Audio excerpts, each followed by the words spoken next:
What's going on, guys? Welcome back to Classic Octane. I am Taylor. Today we are on another 550 project. This is the one I just did a Will It Run video on. If you haven't seen that, I'll throw a link in the description for it.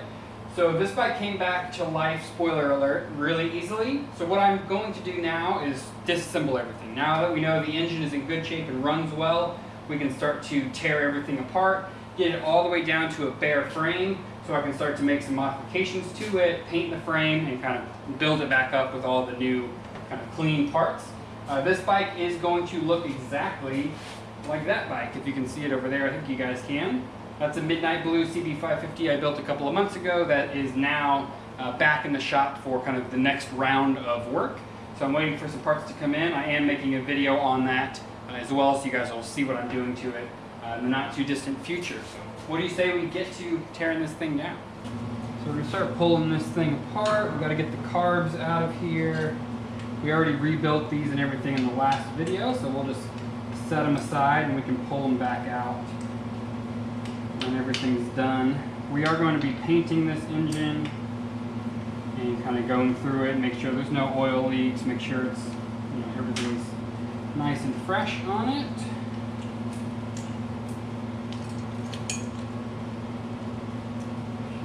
Slide off. I am going to order some new carb boots as well because these are kind of petrified.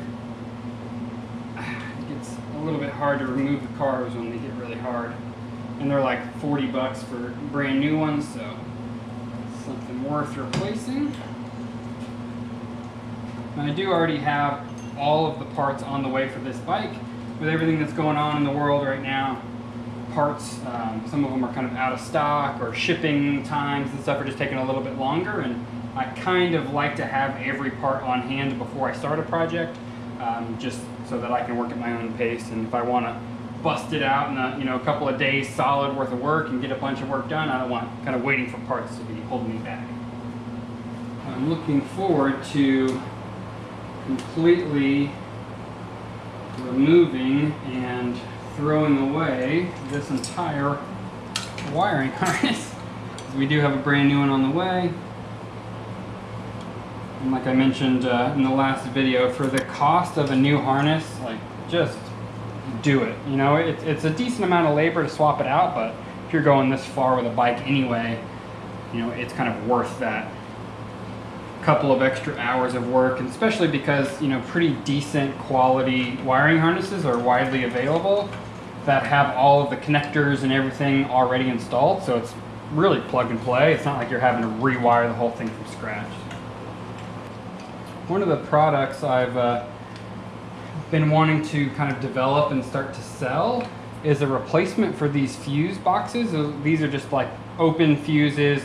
You know, I don't remember exactly what they're for. It's like main, fuse, headlight, and something else. I don't remember what the three of them are, but they're just open and, you know, positively charged, so it's pretty easy to short those out, especially with all of my builds when we have a metal kind of battery electronics box under the seat here. If you just have a fuse panel with hot fuses in it just kind of floating around in there, can kind of easily find something to ground and short to. So you got to figure out a way to kind of either mount it some way, or, you know, put some cover over it or something like that. So what I want to develop is like a plug and play fuse box that you could literally unplug this, take this out, plug in a brand new one that's already built in with, like, you know, plastic covers on each side that the fuses are totally encapsulated. Maybe even upgrade to like a blade style fuse. I like those a little bit more than these kind of glass ones, but it's just something I have in my mind I'd like to develop. And I'll keep this harness because I like to have OE colored wires. It's, you know, not super easy to find a yellow wire with a red stripe or green with a red stripe or something like that. So if I'm rewiring part of a bike and I want it to have the OE exact color match of wires, I like to keep some stuff like this that I can just chop, you know, a 10-inch length of wire out of and be able to use it. So throw that on the floor. Now we can start to remove this stuff. The starter solenoid here was bad, if I remember correctly, from our Will It Run video. So we will, actually I think I have a brand new one on the way, so we won't really need that. I will not throw any of these parts away until the project is completely done, just in case I need to come in here and, you know, steal part of a bracket or whatever. You know, it's obviously my inner quarter speaking, but I don't like to throw any parts away from a bike until I'm 100% sure I'm not going to need them. And then, even then, I still end up keeping them. That's why I have 20 bins full of classic Honda parts. But now that we've got the back half of the wiring harness out, we will start to pull our coils. Then we will pull our exhaust off, and we'll be just about ready to pull the engine. I like to pull the engine with the rest of the frame and everything intact.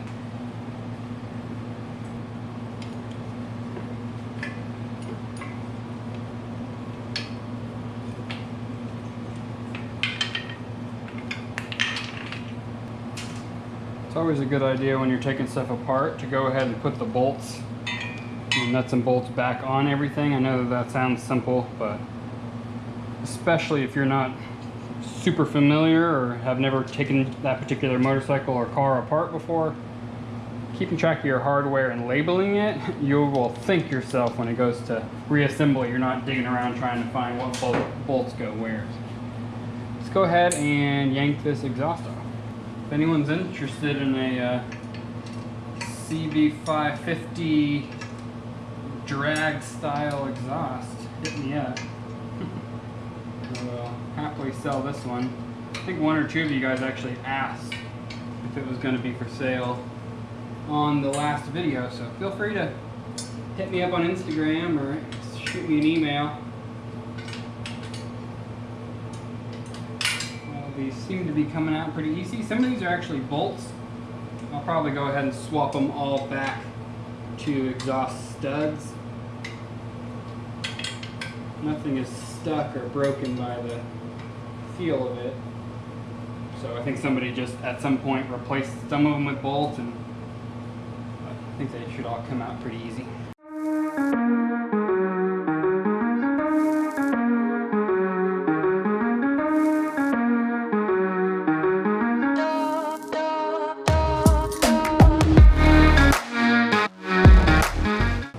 While the oil was draining, went ahead and pulled the controls off. The cables are one of those things that for the cost of new cables, just go ahead and do it. I mean, it's like 30, 40 bucks for a complete set of cables, including a speedometer cable. You can also get shorter ones too, so if you're going to run something like clip-ons or Clubmans or something like that, where your controls are going to be lower down, you can get a shorter cable so you don't have a huge loop going up, that kind of stuff as well. So this kind of gave me the idea of, let me know if you guys would want to see a video. It would probably be a little bit on the long side of kind of start to finish what the process looks like to have a custom motorcycle built, at least how I operate. And that would include, like, you know, scenario A, customer already has a bike that they want built. Scenario B, like this bike, is the customer wants a bike and they don't have one yet, so I can kind of find a donor if I don't have one, or use one out of my own inventory. And I can kind of walk you guys through like the design process, the questions I ask, you know, how I handle payments, all that kind of stuff, to give you guys like a full, you know, business 101, at least in my limited ability of, you know, I've been doing this for a year now this month, so I can kind of show you guys how the process works from my end, and then that will help you guys if any of you are trying to start your own side business doing this, or if you're on the customer side and you want to know what the process looks like to have a bike built for you. So let me know if any of that would interest you guys, because it will be a little bit of a longer video, so I don't want to make it and put it out there if nobody wants to see it. So let's keep going. Okay, it's almost engine pulling time, so I'm going to continue to remove some of these little accessories, and then I need to gather some of these things aren't even bolted in anymore. All of the tools I'm going to need. So there's like 17s, there's 12 millimeters, there's 15, there's like 6 or 7 different bolts sizes. So I'm going to gather all of that. Then I also need to get my engine stand set up for this as well, so I have somewhere to put it when I take it off. Now I can start to remove all of these bolts. I'm going to leave the main rod through the center here. This is where the foot pegs mount up. That goes through the engine, so that'll hold the back up. And then I'll leave probably the bolts through these bottom ones, and those will be the last ones that I will remove before we actually pull the engine out. I'm also going to want to pull this breather cap off as well. Just going to give us a little bit more clearance to shuffle this thing out of here.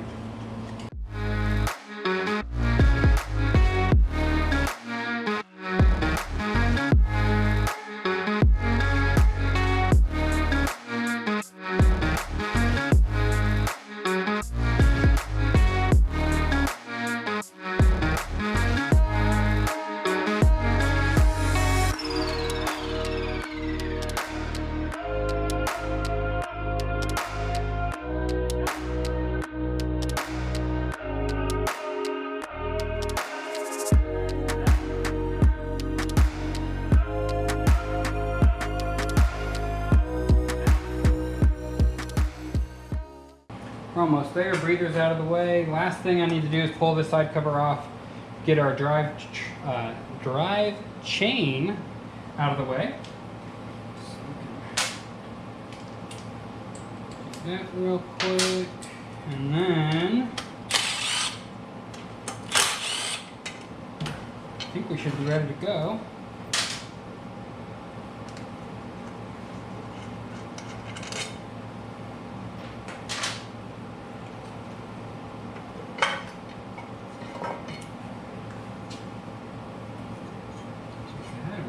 Oil pump looks nice and shiny.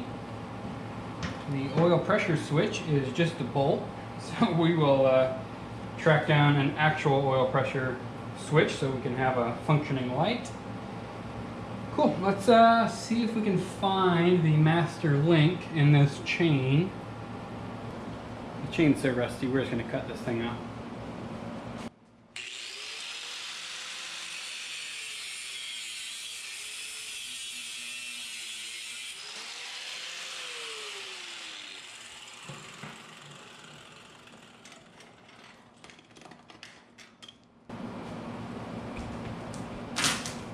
Easy peasy. Everything's disconnected. We should be ready to go. So the only thing holding this engine in right now is this bolt. I already pulled the bolt out of the other side, and then the main bolt that goes straight through the back here. So I can actually lift this up.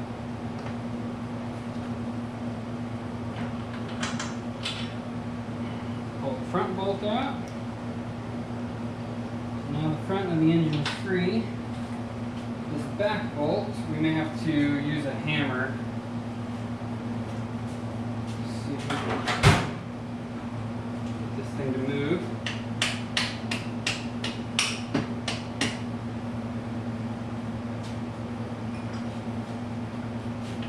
Just using a rubber mallet, little punch.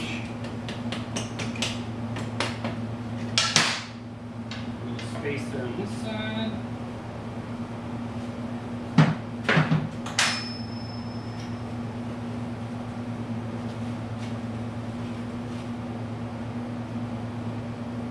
Okay, there she is. This thing should be free now. So I'm going to go ahead and pick it up and bring it on over here. Some of you guys get mad at me when I do this, but the engine's not that heavy. It's about 130 pounds, something like that, if I had to guess. So I've said it before, if you're not comfortable with picking up and carrying 130 pounds, get a friend to do this, or there's always the technique of putting the bike on its side and doing that. But for me, this is the kind of quickest and easiest way. Double check that everything's clear and free.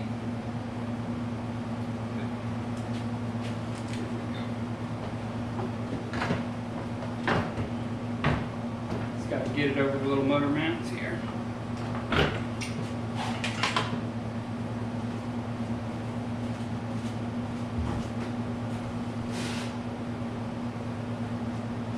Voila! Now that everything's stripped off, I got all the parts in this little bin. Put them aside. Now, It's a sad moment where I have to open my door, let all my precious AC out, because we're gonna push this thing out, coat all of this down with heavy-duty degreaser, and pressure wash the entire frame, the wheels, the forks, there's everything. Get all this caked on dirt and grease and stuff off of here, just so we have a nice clean starting point. Once we get the engine and stuff mounted on the engine stand, we'll end up doing that same thing to it, but that's going to be probably another day. So let's get this thing outside.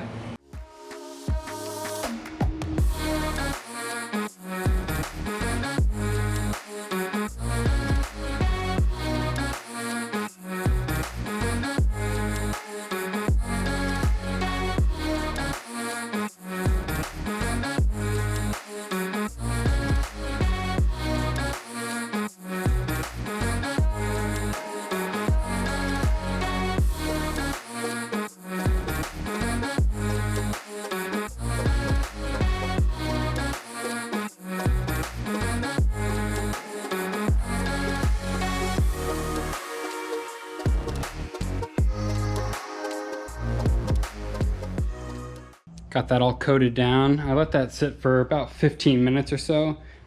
This is the degreaser that I always run. I get a lot of questions about it. So this is ZEP Commercial Industrial Cleaner Degreaser Concentrate. So you mix that with a little bit of water in a spray bottle, hose everything down. It's pretty aggressive, so you don't really want to leave it for a really long time on aluminum, or it can actually kind of like etch into it. But for something that's just heavily kind of caked on grease, we'll soak it down, like I said, 10 or 15 minutes. Maybe in a couple of minutes I'll give it another spray down, just because some of it kind of runs off, and we'll hit it with the electric pressure washer. It should be good to go.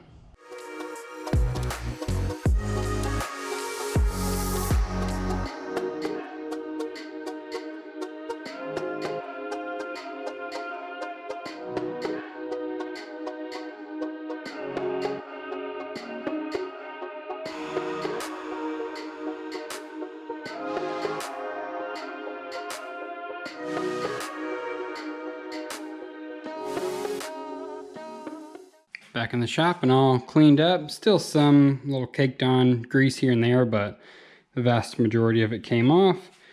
Also, like, it's kind of hard to get in here, but when we disassemble the rear wheel to paint it and do the tires and stuff, we can kind of clean it a little bit deeper. So the last couple of things I want to knock out today is pulling off the rear shocks in the rear wheel and going ahead and pulling off the forks in the front wheel as well. So it is literally just going to be a bare frame.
And just like that, she is all the way down to the frame. So the only thing left to do is I want to inspect and make sure that the bearings are good in this headstock. It feels pretty smooth, but we'll check them anyway.